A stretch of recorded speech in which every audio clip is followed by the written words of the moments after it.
Bonjour. Alors la leçon va être consacrée à l'analyse économique des ordalies. Donc il s'agira de faire une analyse économique d'un point d'histoire du droit. Alors qu'est-ce qu'une ordalie? Eh bien l'ordalie consiste à faire subir une épreuve physique à un suspect pour déterminer sa culpabilité. Alors l'idée est que si le suspect est innocent, il sortira indemne de l'épreuve physique qu'on lui inflige, tandis que s'il est suspect, eh bien il en sera affecté.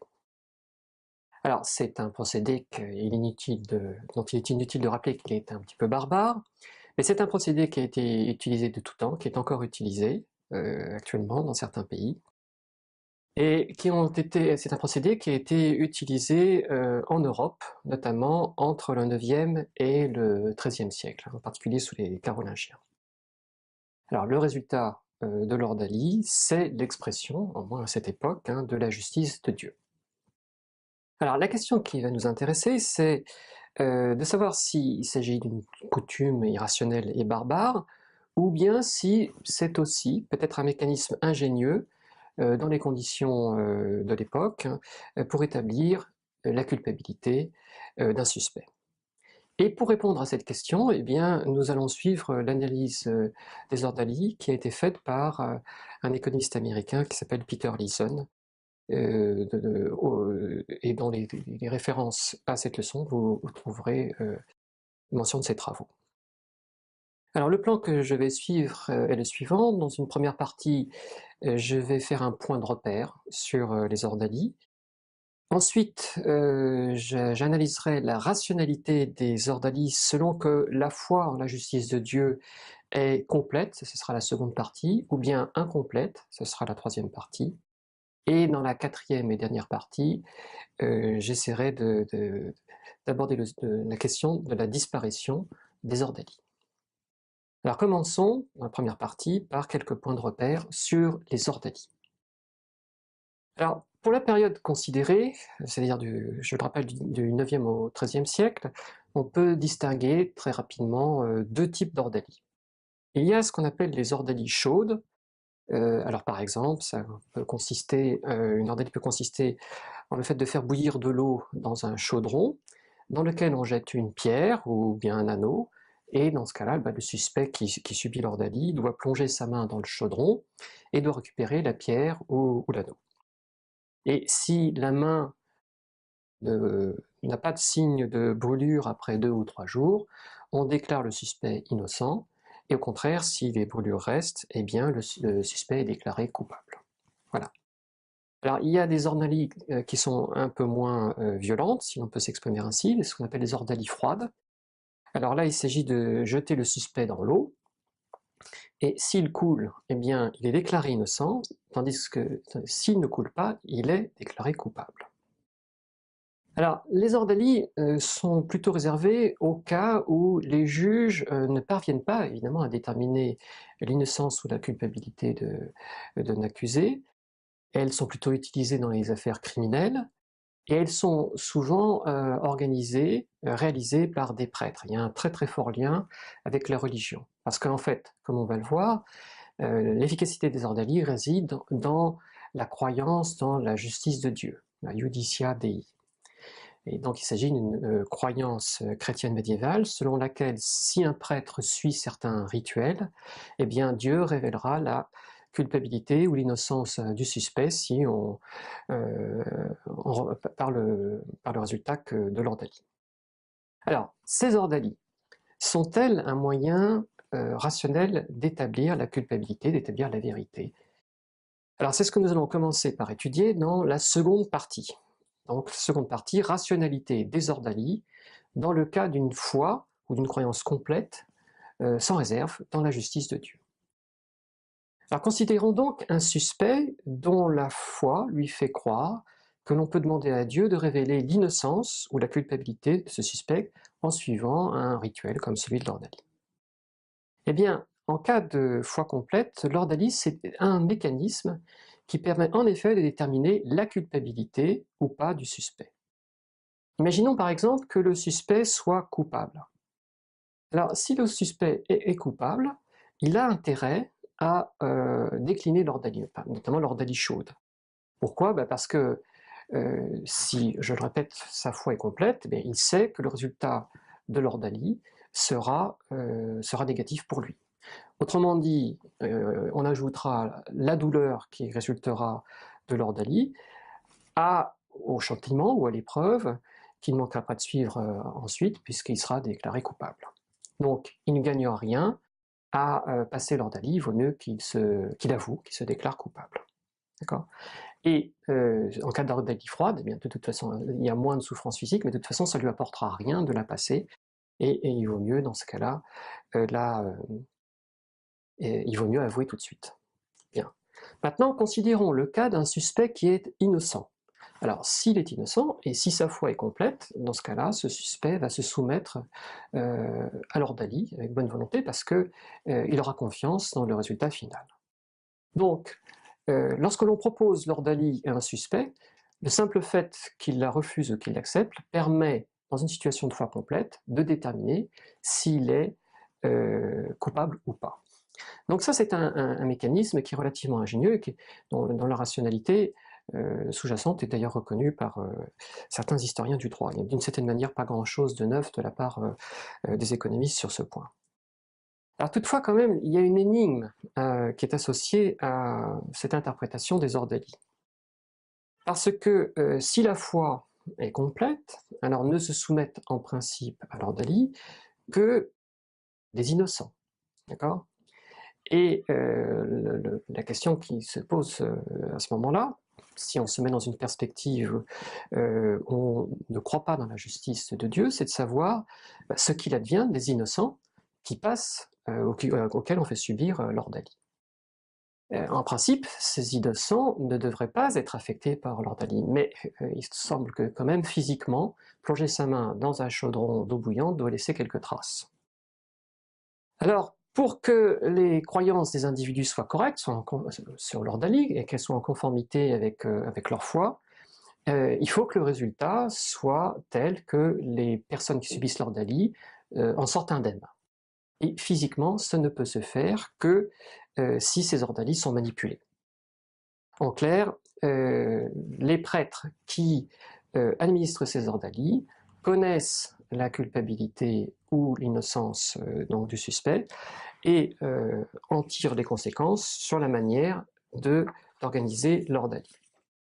Alors en fait, et ça c'est la thèse qui est défendue notamment par Lisson, c'est que les prêtres avaient à l'époque deux types de marges de manœuvre pour manipuler les ordalies. Il y a une première marge de manœuvre qui consiste à agir d'un point de vue physique.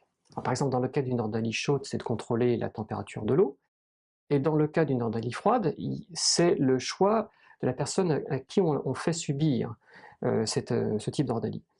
Par exemple, ce dont on s'est aperçu, c'est que un homme a 80% de chances de couler quand il subit une ordalie, tandis qu'une femme, simplement 40%. C'est dû au fait que les dispositions corporelles ne sont pas les mêmes. Et donc, typiquement, on pourra manipuler le résultat de l'ordalie en ne faisant pas subir une ordalie froide aux femmes. D'accord ? Donc, vous voyez, il y a des possibilités de manipulation physique, dans les détails desquels je ne vais pas rentrer, mais qui semblent donner aux prêtres une certaine latitude dans le contrôle du résultat des ordalies. Puis évidemment, il y a une marge de manœuvre dans l'interprétation, parce qu'après tout, qu'est-ce qu'une brûlure? Qu'est-ce qu'on qualifie de main brûlée? Alors, donc on comprend bien l'idée de Lisson, hein, en cas de foi complète, l'ordalie, c'est un mécanisme intéressant pour établir la vérité. Seulement, pour qu'elle marche, il faut que l'ordalie soit manipulée, et le problème de fond que cela pose, c'est de savoir exactement le degré de croyance des prêtres. Parce qu'on bien on est dans une société dans laquelle tout le monde a une foi complète, mais alors dans ce cas-là, ça pose un problème du point de vue des prêtres, ou bien on ne l'est pas, et dans ce cas-là, la question c'est de savoir qui exactement a une foi complète ou pas. En tout cas, il faut admettre que la foi des prêtres dans la justice de Dieu ne peut pas être la même que celle des personnes, des suspects. Alors ça m'amène à aborder la troisième partie, dans laquelle nous allons examiner l'efficacité du mécanisme, en termes leur efficacité pour la révélation de l'information, savoir s'il est coupable ou pas, si le suspect est soumis à l'ordre d'Ali est coupable ou pas. Et donc nous allons le faire dans un cas où la foi ou la croyance dans la justice de Dieu est incomplète. Alors, le problème qui se pose est le suivant. Si les suspects, ou si nous sommes dans une société dans laquelle il y a une foi incomplète dans la justice de Dieu, ça signifie qu'on n'est pas certain que le résultat de l'ordre d'Ali soit déterminé par Dieu, et donc ça signifie qu'un innocent pourrait très bien craindre d'avoir à subir l'ordre d'Ali, parce que il aurait la souffrance physique en cas de résultat négatif, et puis en plus un châtiment. Donc il se pourrait très bien que, paradoxalement, l'ordre d'Ali conduise certains innocents à renoncer à s'y soumettre. Et alors pour parer ça, évidemment, il faut garantir aux innocents qu'ils seront indemnes lorsqu'ils passent une ordre d'Ali, et comme il n'y a pas moyen a priori de distinguer un innocent d'un coupable, ce qu'il faudrait faire, c'est innocenter tout le monde. Oui, mais c'est-à-dire manipuler toutes les ordres d'Ali, ou bien faire en sorte que le résultat soit favorable à chaque fois. Et dans ce cas-là, ça c'est pas une très bonne chose, parce que ça va induire les coupables à accepter de se soumettre à l'ordre d'Ali pour, évidemment, qu'elle donne un résultat qui leur soit favorable. Et donc, évidemment, tout s'écroule dans ce cas-là. Alors, ce que dit l'idée que soutient Peter Leeson, c'est qu'il y a une manière de parer ce problème en manipulant le résultat des ordres d'Ali, mais en le faisant d'une manière très subtile. L'idée de Leeson, c'est que les prêtres ont pu être conduits à choisir au hasard certaines des personnes qui étaient soumises à l'ordre d'Ali, et pour lesquelles il n'y aurait pas d'intervention en leur faveur. Autrement dit, l'ordre d'Ali, pour ces personnes-là, donnait un résultat négatif et ils étaient châtiés. Donc il y avait évidemment un risque que certains innocents soient déclarés coupables. Mais en faisant en sorte qu'il y ait une certaine marge d'erreur, ou disons un certain risque que l'ordre d'Ali donne un résultat négatif, eh bien, on peut faire en sorte que le mécanisme d'ordre d'Ali conserve une certaine efficacité pour trier les innocents et les coupables. Et je vais illustrer ceci avec un exemple. Donc, on va se mettre dans le cas qui est celui de l'analyse économique, où tous les gains et tous les pertes peuvent être exprimés sous forme monétaire, donc y compris les souffrances, etc. Donc supposons que un individu, lorsqu'il est condamné et qu'il refuse l'ordre d'Ali, subit une perte qui équivaut pour lui à moins 500, d'accord, peu importe l'unité dans laquelle on mesure la peine. Et supposons également que la perte que subit un individu soit égale à moins 1000 s'il accepte l'ordre d'Ali et s'il est déclaré coupable. Autrement dit, il va souffrir, ça représente donc une perte supplémentaire qui s'ajoute donc au châtiment qui est ce que doit recevoir un coupable. Supposons également que lorsque un suspect est innocenté, il a un gain nul. Voilà.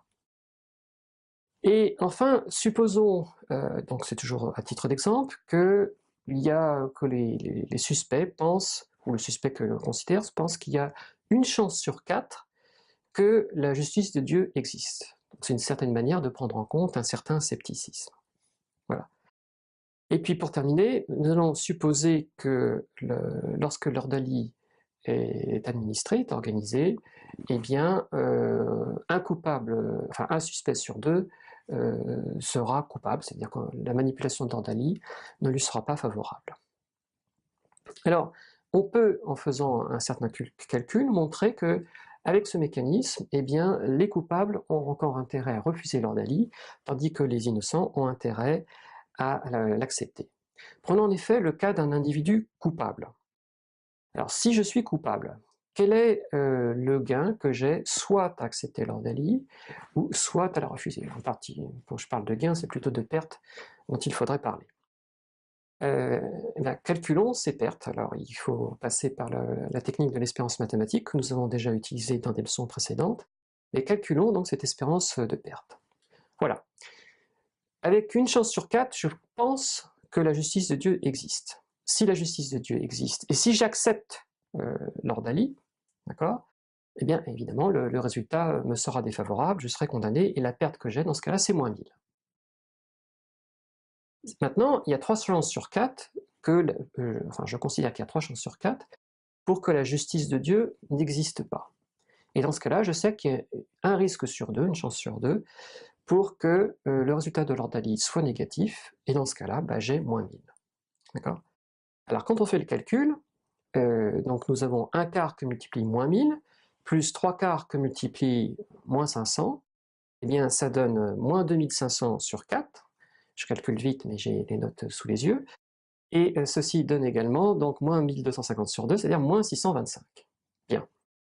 Alors maintenant, si je ne refuse l'ordalie, eh bien l'hypothèse que j'ai faite, c'est que je subis simplement le châtiment qui est prévu et qui donne une perte de moins 500. Donc vous voyez que si je suis un coupable, eh bien j'ai intérêt à refuser l'ordalie, parce que en acceptant l'ordalie j'ai moins 625, en refusant l'ordalie j'ai moins 500, et donc vaut mieux se déclarer coupable et de subir ce qui est prévu pour l'action que j'ai commise. Alors maintenant, considérons le cas d'un innocent. Alors, supposons que je sois innocent et que j'accepte l'ordalie. Alors dans ce cas-là, mon espérance de gain, qu'est-ce que c'est? Eh bien, avec une chance sur 4, je crois que la justice de Dieu existe, et dans ce cas-là, eh bien, l'ordalie minocentrat, j'aurai un gain de nul, de 0. Et dans 3 chances sur 4, eh bien, là, la justice de Dieu n'existe pas, et si j'ai accepté de passer l'ordalie, ben, il y a une chance sur 2 pour que le résultat me soit défavorable, et que dans ce cas-là, mon gain soit égal à moins 1000. Alors là, le calcul est un peu plus rapide, mais ce que je gagne, c'est moins 1500 divisé par 4, ça fait moins 375. Donc si je refuse l'ordalie, eh bien, je vous rappelle que j'ai moins 500. Et si je l'accepte, j'ai moins 375. Donc j'ai intérêt à accepter l'ordalie. Vous voyez qu'avec un mécanisme de choix au hasard du résultat de l'ordalie, eh bien, il y a moyen de faire en sorte que un innocent ait intérêt, même dans une situation où la foi dans la justice de Dieu est incomplète, tout de même à choisir l'ordalie. Et donc l'ordalie, c'est encore un moyen de découvrir ou de permettre de faire apparaître la culpabilité d'un coupable ou d'un innocent. Sauf que, évidemment, il faut quand même que de temps en temps, l'ordalie soit réalisée pour qu'elle ait du sens, et donc il faut quand même que de temps en temps, eh bien, des coupables, pardon, je vous prie de m'excuser, des innocents soient soumis à l'ordalie et qu'ils subissent d'une manière défavorable cette ordalie. Alors évidemment, c'est le problème de cet argument, c'est-à-dire que pour que ça marche, il faut qu'il y ait des innocents qui subissent de manière négative l'ordalie, et ça, c'est évidemment pas tout à fait soutenable. Hein. Condamner à tort un innocent, ça peut finir tout de même par se savoir, voilà,